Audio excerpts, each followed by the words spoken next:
Welcome, everyone, to the ThoughtWorks Technology Podcast. I'm one of your regular hosts, Neal Ford, and I'm joined today with one of our other regular hosts, Rebecca Parsons. I'm happy to be here, ThoughtWorks Chief Technology Officer and one of your regular hosts as well. And we have a large, varied group of people today with a wide variety of recording qualities because we're scattered literally all over the globe and we're all trapped at home because of the current geopolitical circumstances. But today we're going to be talking about quite a fascinating subject, which is about machine learning and astronomy. And so I want to get some folks to introduce themselves.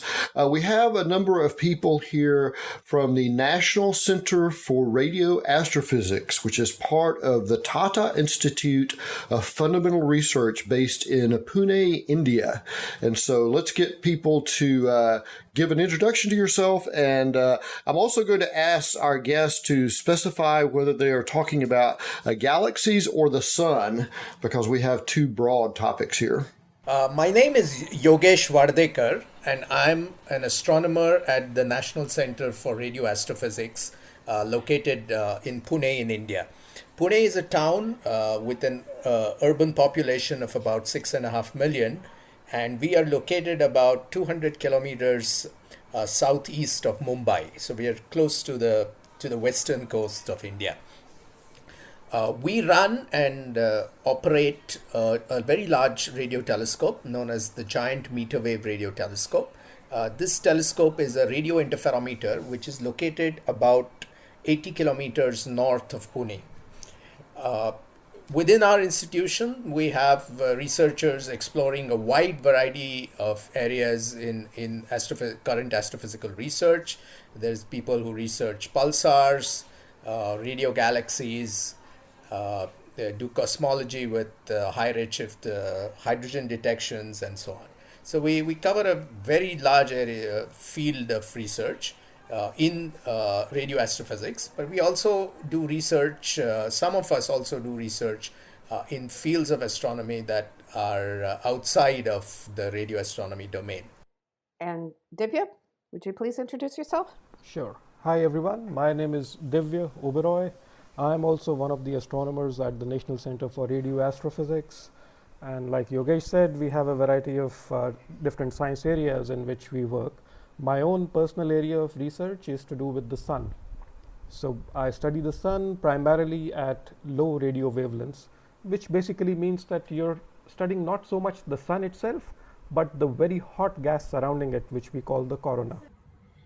Hey, so I'm Sharda Surana. I'm a lead data scientist at ThoughtWorks. Been with ThoughtWorks for quite a bit, but have been working with specifically with the engineering for research team for more than a year. I think one of my first projects, I have been collaborating with the NCRA along with Dr. Yogesh and Dr. Divya in both their fields of specialty. Hi, I'm Ujjaini Alam. So I did my PhD in cosmology from the Inter-University Center of Astronomy and Astrophysics in Pune. And then for the last 15 years or so, I've been working in data science and machine learning algorithms as applied to cosmology. I joined ThoughtWorks last year as a data scientist, and one of the first projects that I've taken up here is the Radio Solar project with Dr. Divya Oberoi. Okay, great. So we have two scientists and two thought workers as our guests today to talk about two general problems in astronomy. So if we could have our specialists describe the two general problems that we're utilizing machine learning to learn more about. So let's start with the galaxies problem, please. So what we are trying to understand is the star formation history of a galaxy. What that means is whenever a galaxy forms, over a period of time, it forms stars. Now the star formation may happen all at once, or it could happen over a very long period of time, or it could happen in bursts. So which means there's star formation and it shuts off for a little while and it restarts again, and then there is a third burst or a fourth burst of star formation. So what we are trying to use machine learning is to predict what the star formation history of a given galaxy is. And how do we do this? We do this by measuring the fluxes of the galaxy, meaning how bright a particular galaxy is at different wavelengths or at different frequencies, and trying to use that to build a model of what the star formation history of a galaxy actually was. For different star formation histories, you expect to see different fluxes in the different wave bands. So that's exactly what we are trying to do. Traditionally, this is done using a very, very sophisticated technique called stellar population synthesis, wherein you actually try and model the star formation. You also try and model the kind of spectrum that stars of different masses and ages have, and how these stars evolve throughout their lifetimes. You also try to model how the spectrum of a galaxy gets modified by absorption and re-emission by dust. The dust itself could be very close to the star, in which case it will be very hot. In some cases, the dust could be very far away from the stars as they form, and therefore it's going to be quite cold. So therefore, modeling this in a completely physical way is an extremely difficult and complicated process. But this has been done very efficiently and very well using all the known laws of physics and all the understanding of astrophysics that we have developed over the last century or so. What we have tried to do in our work is to try to see if one can take a sort of physics-free approach to this and just give a machine a very large number of examples where we have measured the fluxes and we have the physics predict the star formation properties of these galaxies. And then we try to see whether the machine learning can build, without knowing the underlying physics at all, can build a model which is equivalent to the physical model itself. Of course, here we are trying to basically, the ultimate goal is to model the underlying physics-based model and not the real universe.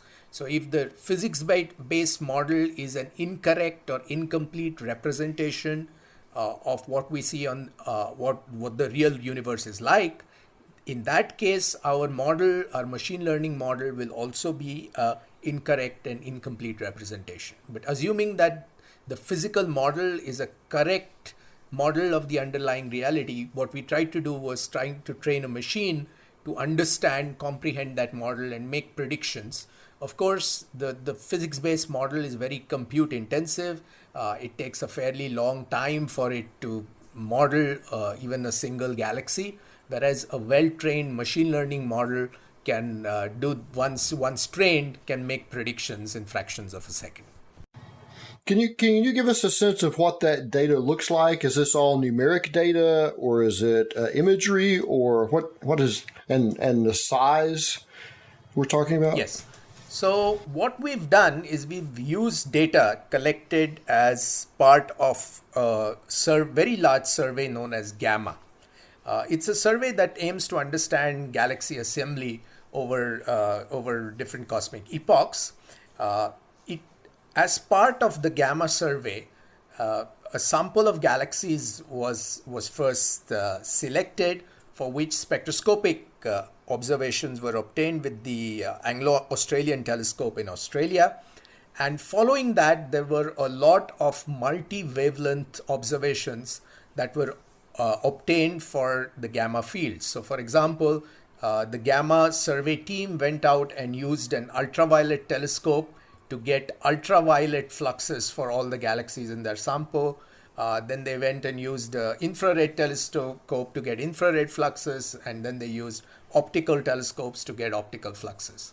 Then what they did was they combined all the data that they had gathered on each galaxy and constructed a catalog. So in the catalog, basically every line represents a galaxy, and all the columns are numbers representing the fluxes in the various wave bands, going all the way from ultraviolet to the infrared, going through the optical wave band as well. So what we are working with is a catalog of galaxies that contains flux measurements in 21 different bands. This is not work that we've done. This is a very large community effort that was done over the last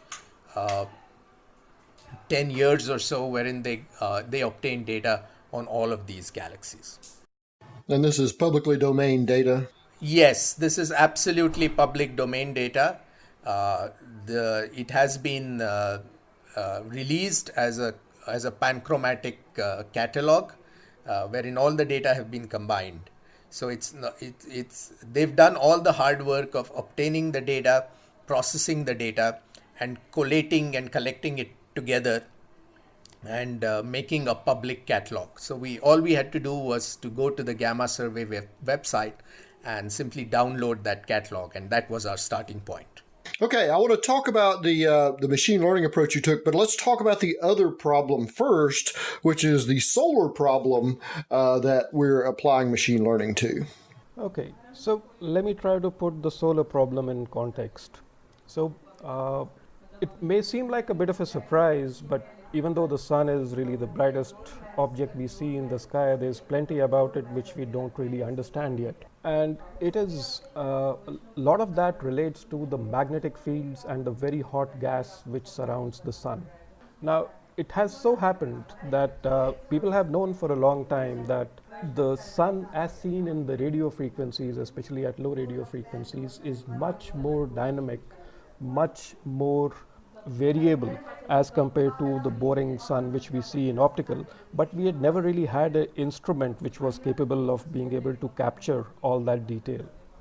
So sometime around 2013, a new instrument became available in Western Australia. It is called the Murchison Wide Field Array, and this instrument is the best we have on the planet for capturing in great detail how things are changing on the sun over very short intervals of times, over a fraction of a second, and over very small spectral spans. You move 100 kilohertz in the frequency which you're observing, and the sun looks completely different from what it was at the neighboring frequency.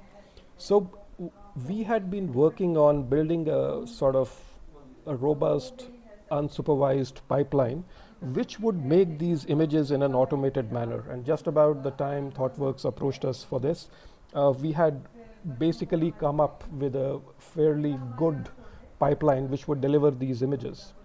Now we can in principle make something like 100,000 images a minute. Having solved the problem of imaging, we immediately came across the next problem, which is that how to understand what all these images are telling us. It was really impossible to look at them image by image and to imbibe for the human brain to wrap one's head around what all these thousands or hundreds of thousands of images are telling us. So we wanted to or started to look for a machine learning based approach which would help us synthesize the information content of all these very large number of images. That's how we got started here. Okay, great. So let's go back to the galaxy problem and talk about the data science machine learning aspect of that problem and a data set that looks like that. So for the star formation histories problem that we were trying to solve, the data that we used for it was from the Gamma survey. So this is a pretty standard data and the kind of data that we would use for most machine learning models. So there are some input records which are the flux values in different frequency bands. But along with that, we also have the output free parameters that we are trying to estimate over here, which is namely the star formation rate, the dust luminosity, and the stellar mass of the galaxies. So these have already been estimated by the McFIS model, and we have those values. So the idea over here was to implement a machine learning model that will be able to sort of mimic the current McFIS model that is present. We used several machine learning algorithms to see, and the one that we zeroed down on was deep learning. We got pretty good accuracy for the deep learning model that we implemented, and we created 3 models to predict each of those parameters. Now, the main advantage that we had with this was that while the current MACFIS model tends to take more of a brute force approach, in the sense that it has millions of templates that it tries to fit through each reading of the galaxy, which takes about 10 minutes per galaxy. Now, once we train a deep learning model for each of these parameters, and the training takes a maximum of 30 minutes for one of the parameters, we can now predict the same parameters for millions of galaxies in just a couple of seconds. So there is a huge savings in terms of time, which will help in expedite the research projects and the inferences that can be made from these estimations. I think so. One of the challenges that we had was to understand why most of the results. So we got pretty good accuracy. Are the estimates that the deep learning model was predicting were pretty close to the MACFIS model. However, there were some results that were not very similar, that had a stark difference. Now, machine learning models tend to generalize the results, or at least that is the way that we try to implement the machine learning model. For example, take Ohm's law. So if the readings are taken of the resistance, current, and voltage, and we create a machine learning model, a regression model, it will essentially be able to give us that particular formula. It will generalize even though some of the readings may not match or adhere completely to the formula. It is a similar thing that we are trying to do over here with the deep learning model as well that we have implemented. So in such cases where there is a stark difference between the deep learning estimates and the MACFIS model estimates, these give us very interesting cases to actually go further and investigate as to why the difference is. Is it something that can be improved in the deep learning model, or can it enhance our assumptions and modeling of the MACFIS model, which in turn might lead us a better understanding of these galaxies? Yogesh, do you want to add anything? Yes. I'd like to add a couple of points to what Shraddha has just said. First of all, I'd like to say why we chose how and why we chose the output parameters. So what we are trying to do here is to use machine learning to predict 3 numbers that characterize the star formation history of the galaxy. The first number is the stellar mass, which represents how much mass is contained in the stars that have formed within the galaxy. Obviously, if the galaxy has formed a lot of stars over its history, the stellar mass will be high, and therefore the stellar mass is a measure of the integrated star formation history of the galaxy. The second number that we'd like to predict is what is the current star formation rate, which means how many stars are being formed in this galaxy at the current time. Now this is completely different because it's unlike the stellar mass. This is not an integrated quantity. It's a differential quantity. We're trying to measure how many stars are being formed per year in a particular galaxy. The third parameter that we are trying to predict is the dust luminosity of each galaxy. The dust luminosity is a number which depends on how much star formation has happened in the galaxy, because if you go back before to a time when no stars have formed, there is little or no dust in the galaxy. Galaxies increase the quantity of dust within them because dust gets formed, dust which is basically silicates get formed inside of stars. So it's only when stars evolve and the first generations of stars return their materials to the interstellar medium do we get dust within galaxies. And the dust luminosity naturally depends both on how much dust there is and how hot it is. If there is a lot of dust and if it's at a high temperature, then the dust luminosity tends to be very high. So these are three sort of independent quantities that together helps us understand how and when stars formed within a particular galaxy. You're basically saying the more crowded the house is, the dustier it is. Yes, in some sense, yes. If there are a lot of stars that have been formed already, then it does get more dustier, because those stars evolve. Some of them explode as supernovae, and then they throw out a lot of material into the space between the stars, and then the dust begins to increase. The second point I wanted to make was regarding the extremely non-linear dependence between the fluxes that we measure and these output parameters. Unlike the Ohm's law example that Shraddha mentioned, which is a linear relationship between voltage and current, this one is a very non-linear relationship. So tweaking one parameter by a small amount can change the output by a very large amount. So this is sensitivity to initial conditions. There's a fairly large sensitivity to initial conditions. So it's very important to measure these fluxes as accurately as possible. This is a problem where you decided to use a technique called supervised machine learning, correct? Could you describe what that is and why that approach was chosen? Yes. So in this particular case, so actually, broadly speaking, machine learning techniques can be classified into supervised techniques and unsupervised techniques.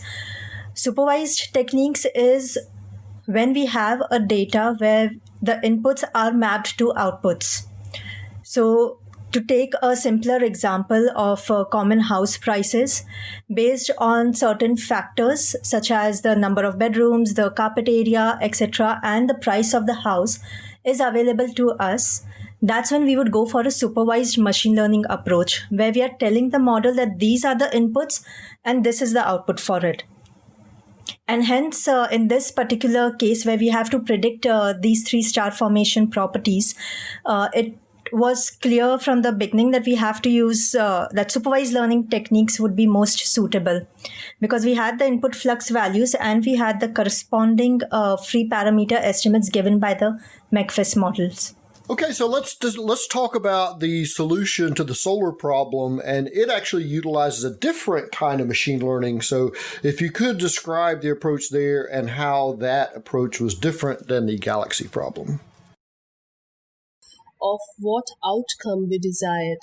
We had all this data. We knew that there must be a lot of physical information in it, but we didn't know what question we were asking. Therefore, in this case, unsupervised learning seemed to be the obvious way to go. And that's when you have a machine learning algorithm which is trying to draw inferences from a data set which has input data but no labeled responses. The commonest way of doing this is to do some sort of clustering, which means it takes all the data and it tries to find patterns, hidden patterns or groups in the data. And then the expectation is once you find those patterns, you should be able to look at those patterns and draw some inference. So in this case, we had I'll take a minute to describe the data again. What we started with was a 4-minute data cube, which had data every half a second in time and 48 frequency bands. And this was over a 200 by 200 pixel image. So we decided to start off with treating each image as a data point.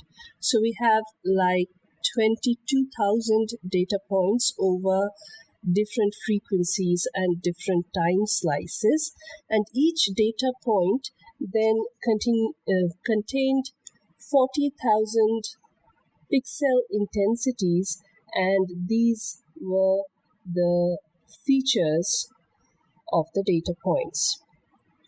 And then we tried to use unsupervised clustering algorithms on these data points. What we found was, firstly, that when you have such a large number of features in the data, that in itself causes a problem. Most unsupervised learning algorithms do not scale up to this kind of large number of dimensions. We used self-organizing maps. We used density-based clustering algorithms, and in each case we found that having so many features was a problem. So we had to take two approaches to that. One was to do some sort of feature selection, find out the feature importances. The other was a more data engineering approach, which was to figure out if we could speed up the processes by using, say, a different language, C++ instead of Python, or if we used GPUs, whether this would improve the results, speed up the results, etc.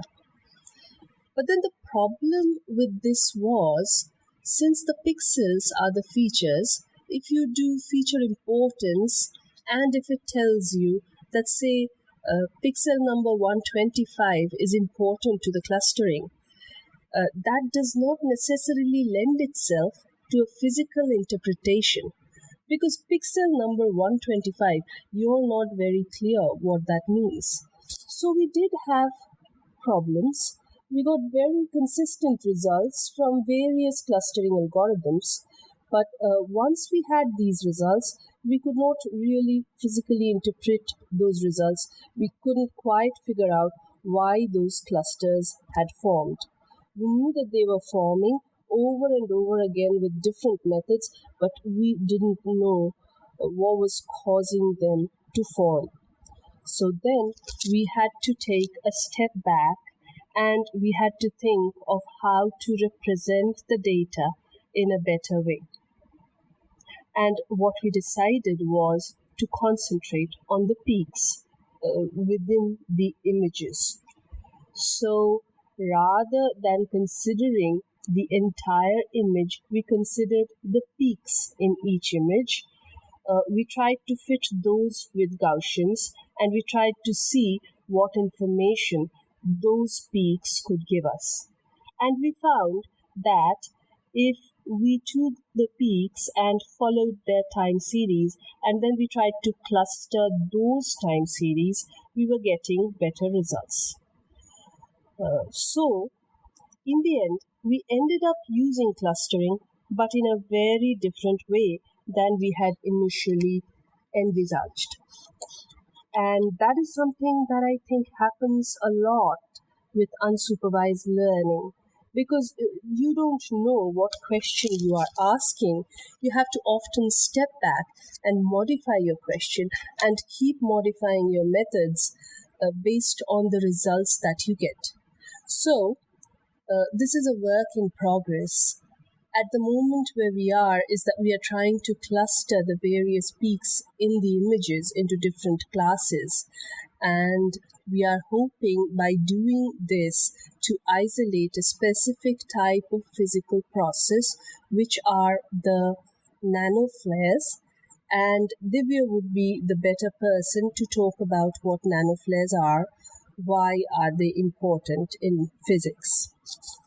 Before we go there, a couple of questions for you. So, there's a famous quote by the artist Picasso that said, computers are useless. They can only give you answers, but not questions. But it sounds like you figured out a way to get a computer to give you questions as well, which is really, really useful. And the other thing, and this is a kind of a broad generalization that I want that's kind of translated into layman's terms, and I want to make sure that I'm understanding the difference between these two. So is it fair to say that you would typically use supervised learning if you have a known unknown problem and use unsupervised learning if you have an unknown problem? Just to add to that, so for an unknown problem, we would typically go for unsupervised machine learning problems. But we could also use it for known unknowns as well, or known unknowns rather. Because at the end, what unsupervised machine learning algorithms do is to figure out groupings, clusterings, and patterns that are present in the data. And that can be useful in both the scenarios.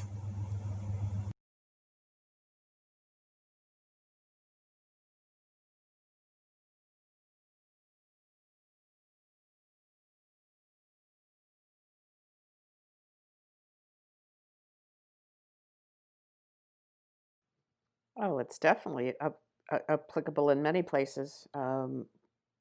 We've been using methods like this literally for decades.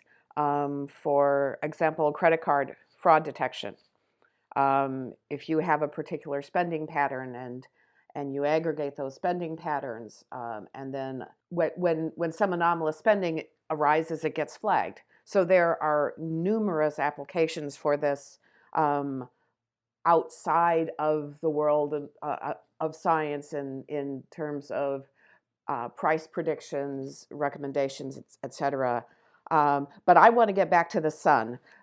So, Divya, what can you tell me about what some of the impacts on your way of thinking about the sun have arisen from some of the results that have come so far? Before I go there, let me make some comments about the solar work, the machine learning applications to the solar work. And something which I did not mention before is that not only we have an enormous number of images, individually these images are very deep. Their dynamic ranges can be as high as 100,000. So the contrast between the brightest and the faintest reliably detected feature could be as high as 100,000. And that is about 2 or sometimes even 3 orders of magnitude better than what has ever gone before. So that is an enormous part of the phase space which has never been explored before. We also know that the sun hides many secrets in terms of what Ojani had mentioned as nanoflares, which is a very large number of very small events like small sputterings or a large number of individual fireworks going on the night of 4th of July.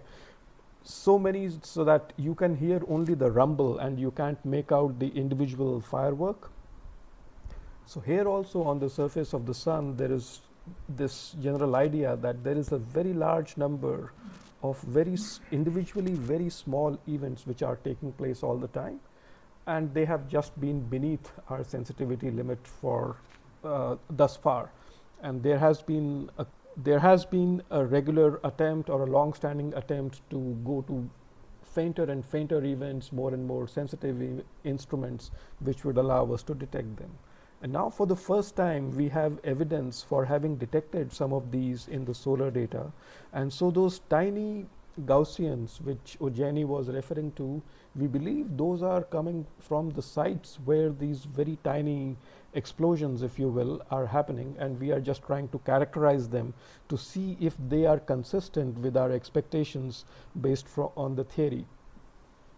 And then to get back to the question which Rebecca had asked, that how has this changed or influenced my perspective about solar physics in some ways, I think what it is telling me is that, when we started down this path, another reason for me to go for unsupervised learning was to make sure that we were not biasing what we were looking for just based on our prior knowledge, because we are in completely uncharted waters in terms of how faint features can we see.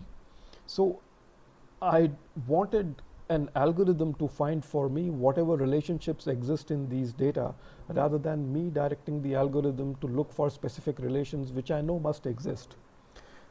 In the process of looking at these data, what we have ourselves discovered, using more, not quite using machine learning, but just by staring at these images long enough, that there are many faint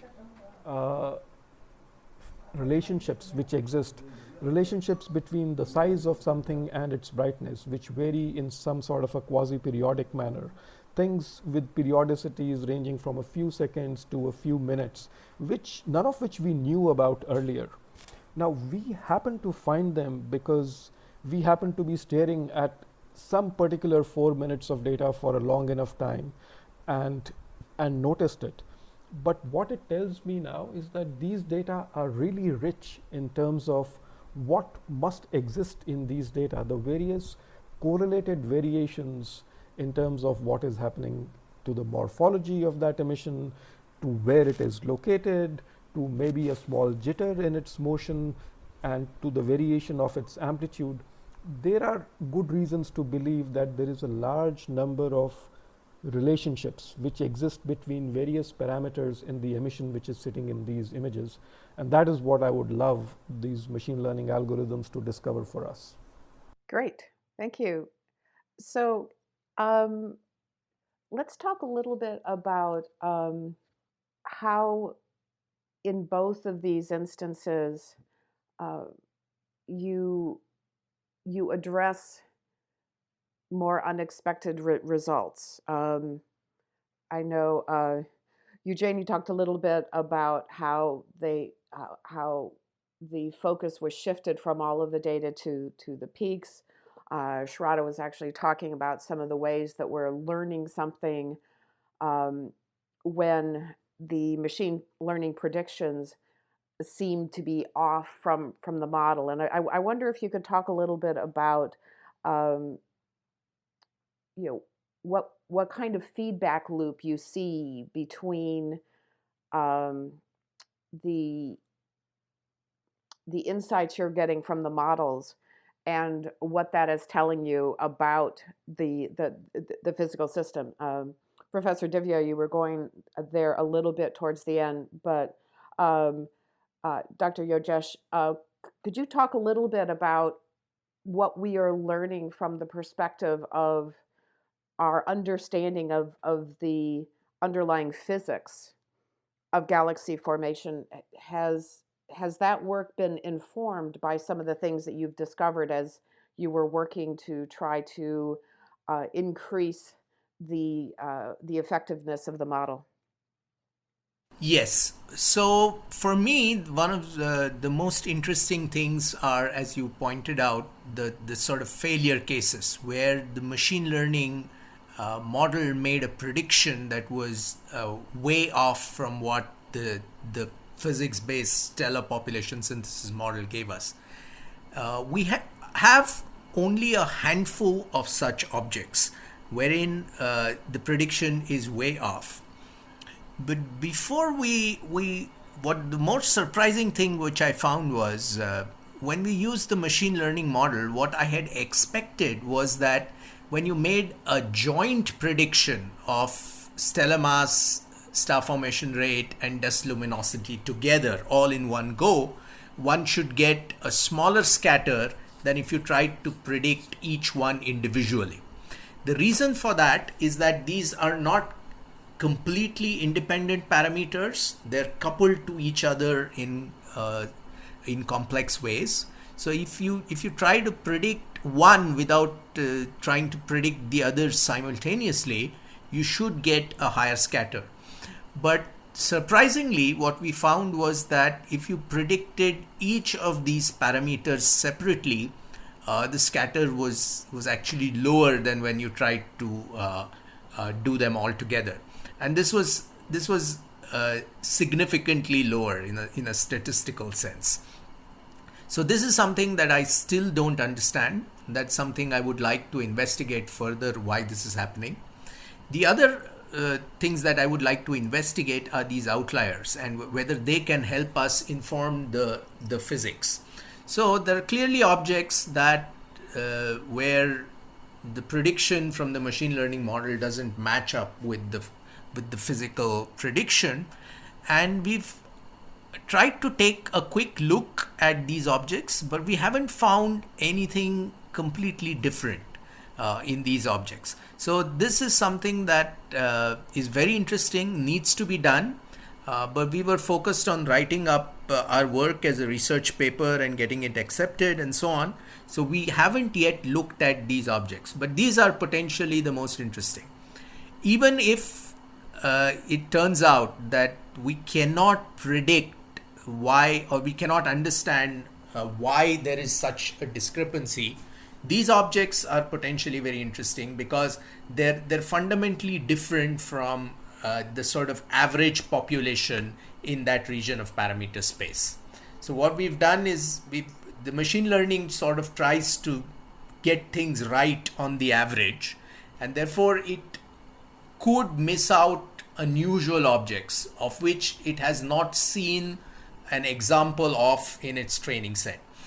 So it's very likely that these objects that are outliers in the predictions are actually very unique galaxies whose star formation properties are very different from other galaxies of similar mass and similar star formation properties. So we'd have to look at these objects individually. We haven't done that yet, but that is on our immediate agenda.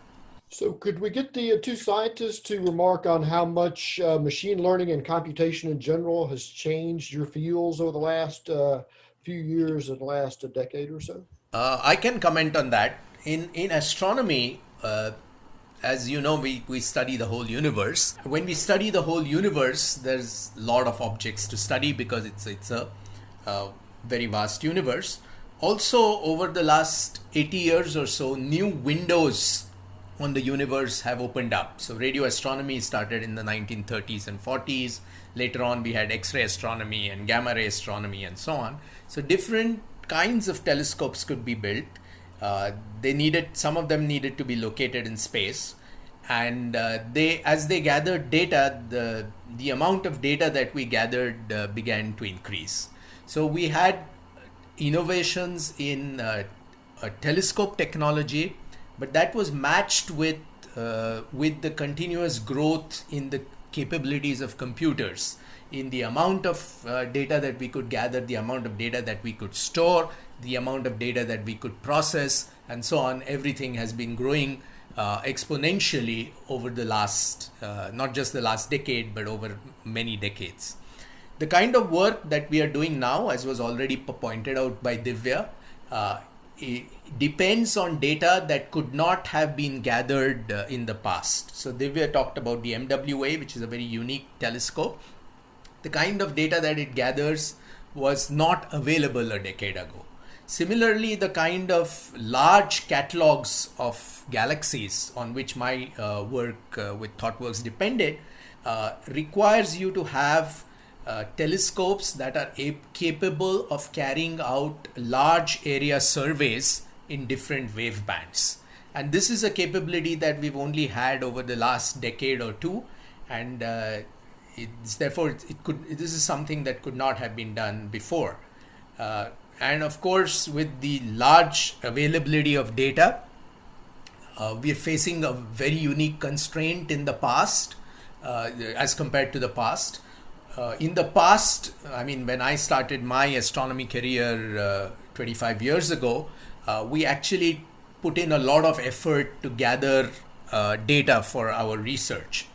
Now, because of the explosion of technology, both the computer technology and the telescope technology, the data are there for the asking. So when we started working on this research project, the gathering of the data, which used to be an effort which used to take years, is now a 5-minute job. Basically, you head off to the website, you figure out what data set you need to download, and you download it. Another thing that I wanted to mention, which is unique to astronomy, is that astronomers are possibly the only scientists who have very large amounts of data and are willing and able to share it openly with everyone else. Okay. In many other domains, for example, in medical studies and so on, for various reasons, including that there's a lot of money to be made in that profession, it's very hard to get access to data without signing various non-disclosure agreements and so on. In astronomy, it's like, oh, you want data? Here's the website. So astronomers not only have a lot of data, they're willing to share it with people, and they go to great lengths to make that data available in a form that people can simply download and use. Okay, we're near the about the time limit of what we normally have for length. So does anybody want any last questions or last observations? I just saw Dr. Divya come off of mute, and then whoever else that was just saying that. So maybe we can give them each a chance to weigh in. Sure. Thanks, Rebecca.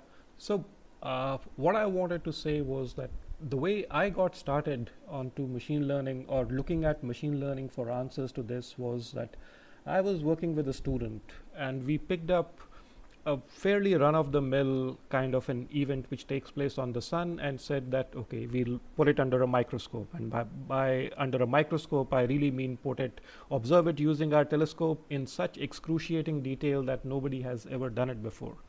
And what we found there surprised us, in the sense that we found relationships between various aspects of this burst which we never knew existed. And then as we were working on it, we found that, hey, there is something else which is going on not so far away from this one. Let's look at that as well. And when we did that, we found a completely different zoo of animals there, where again, there existed relationships which were very different from what we found in the original event. And the process of really figuring all of this out and understanding them took us better part of 2 years. And all of this is happening in just 4 minutes of data.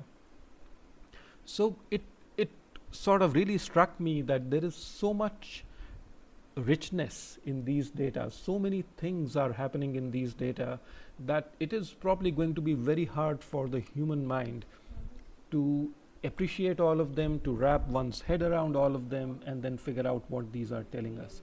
So it became imperative to me to look for things from the machine learning AI sort of world to at least help us identify what relationships exist.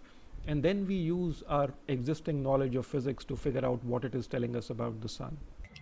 So I had 2 points that I wanted to highlight.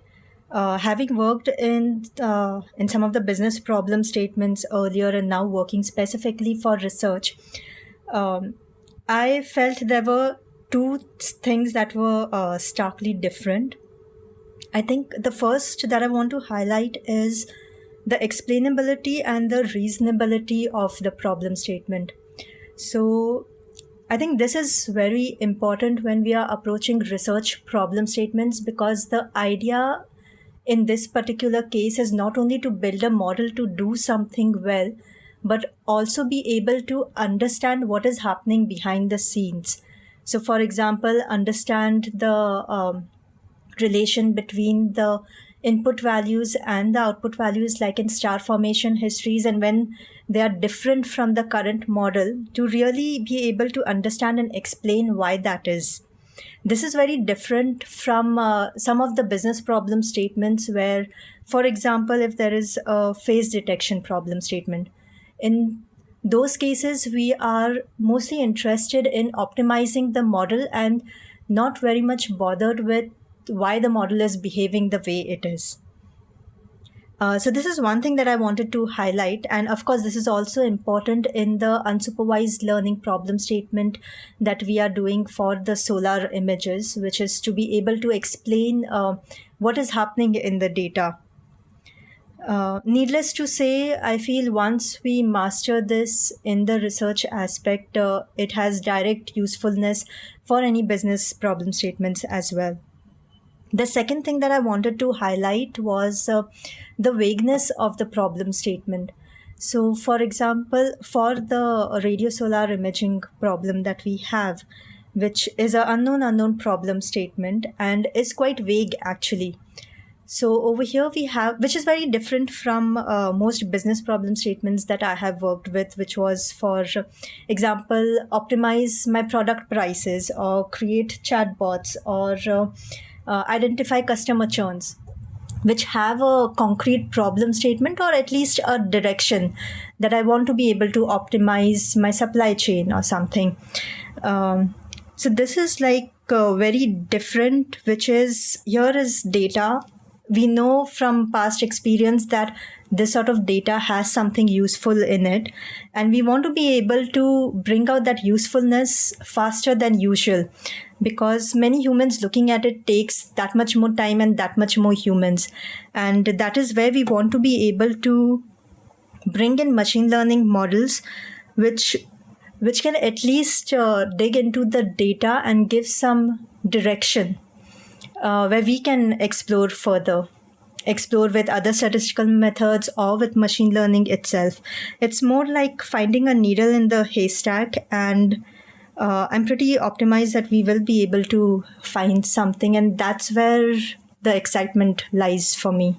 So these are the two things I wanted to highlight: the explainability and reasonability that is required, and the vagueness that we have to deal with. And I think this also has direct business implications, because I do hear colleagues mentioning that we have clients saying that this is the data, figure something out. So I think if we master that here, we'll be able to implement it in many places. I just wanted to say that astronomers have now started to look at machine learning seriously, not because they like machine learning, but because they simply have no choice.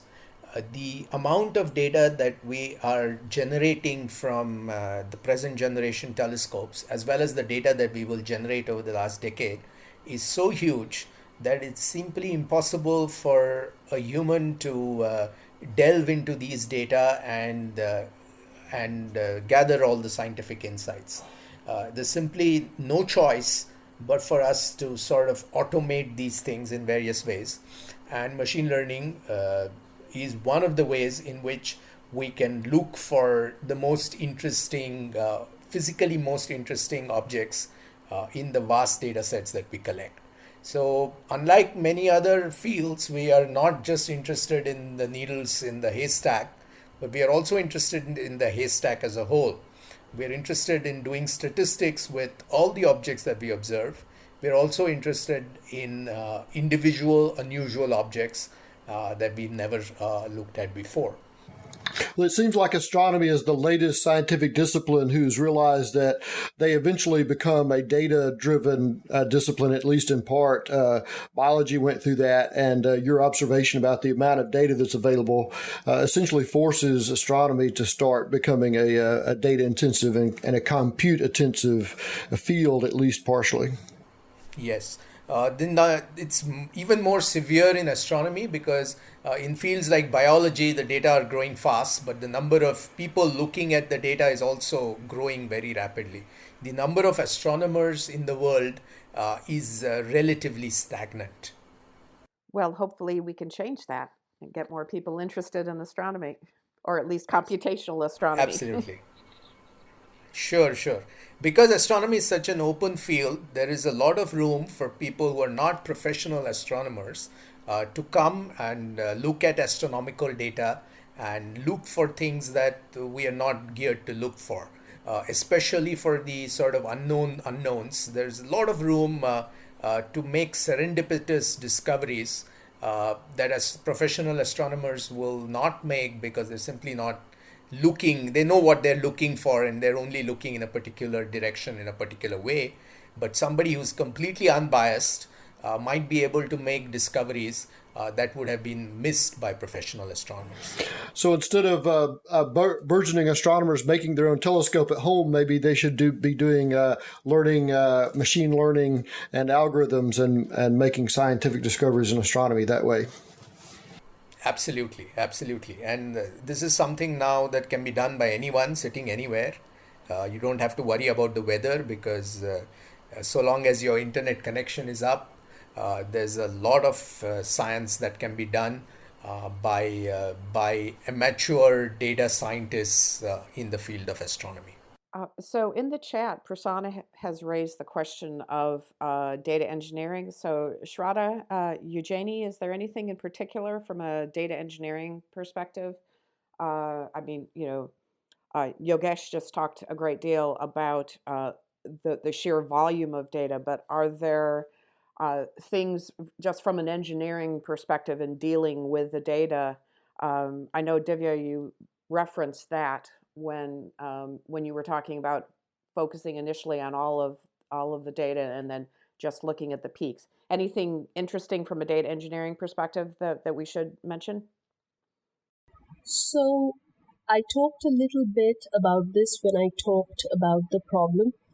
So when you have a large amount of data and a large amount of features in that data, there's two ways to deal with that problem. One is from a data science perspective, you try to reduce the number of features. You try to just look at only part of the information that is important, feature selection, feature importance calculation, those kinds of things. But there is also, as your data set becomes larger and larger, it becomes a data engineering problem. At the moment, we are looking at 4 minutes of data for a particular data set. The full data set is 70 minutes, which we have not looked at as of now. But if and when we have to look at that 70 minutes of data and we have to apply the algorithms we are applying right now, then we have to do some major refactoring to our algorithms. And that would be from a data engineering perspective, where you look at a different language to speed up the process, when you look at GPUs. So that is something we have partially worked on. We wrote a self-organizing map algorithm in C++ in order to speed it up when we initially had problems. It is something that as the data set gets bigger and bigger, we have to deal with it from a data engineering perspective, not just a data science perspective.